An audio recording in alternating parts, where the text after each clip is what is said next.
দেশের মানুষের ভালোবাসার কারণেই কিন্তু মনে করেন আমি আমিন খান এত দূর আসতে পেরেছি। আমার কাছে মনে হয়েছে যে আমারও তো কিছু প্রতিদান দেওয়ার উচিত।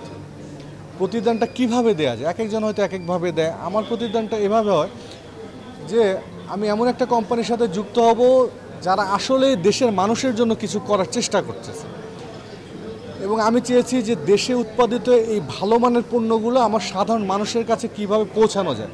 হয়তো আমি বললে মানুষ সহজে এটার প্রতি আকৃষ্ট হবে। তা আমরা কেন আমাদের কষ্টার্জিত এই টাকাটা আমরা বিদেশে পাঠিয়ে দিব? যে বাংলাদেশে যদি ওয়ালটনের জন্ম না হতো তাহলে এখনও কিন্তু আমাদের, আজ থেকে আমি তখন ক্লাস 6-7-এ পড়ি, তখন একটা 20 ইঞ্চি কালার টিভি কিনেছি 24,000 টাকা দিয়ে। পৃথিবীতে সব জিনিসের দাম বাড়ে, কিন্তু দেখেন ওয়ালটনের জন্ম হয়েছে বিধায় কিন্তু বাংলাদেশে এখন সে 20 ইঞ্চি কালার টিভি 9 থেকে 10,000 টাকা আপনারা পাচ্ছেন।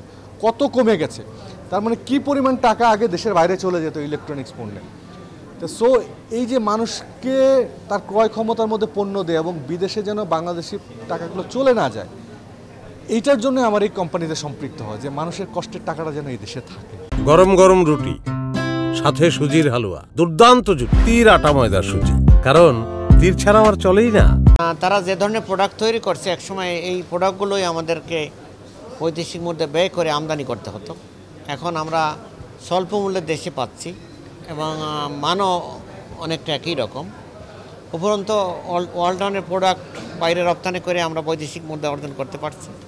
আর পাশাপাশি এদের বিশাল ইন্ডাস্ট্রিতে আমাদের 30,000-এর উপরে কর্মকর্তা কর্মচারী নিয়োজিত আছে, তাতে আমাদের বেকার সমস্যার সমাধান হচ্ছে এবং দিন দিন তারা আরও বিভিন্ন ধরনের ইন্ডাস্ট্রি এক্সপানশন করতেছে।